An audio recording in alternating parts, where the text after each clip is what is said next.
The Northshore School District here has roughly 22,000 students, so this closure is going to be impacting a lot of families. What we know is that schools are closed today and will be closed for up to 2 weeks, but starting on Monday, students will be doing online working from a cloud, online school education. In fact, just a few days ago, teachers were at school getting trained on this online learning.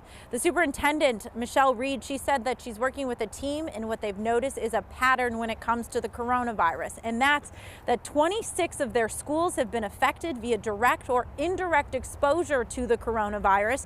She said the district has received numerous calls and emails from parents as well as staff who are choosing to self-quarantine or choosing to not send their students to school. In fact, just yesterday, the school reported that 20% of the student body called in sick or just called in and said they weren't going to school.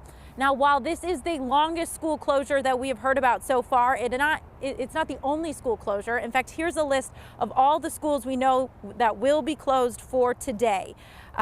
Some of these schools on these lists will be closed for the remainder of the week as well. If you do want a full list with details on these closures, just text the word closed to 206-448-4545, and we will send you a link that details out all the information for those specific schools.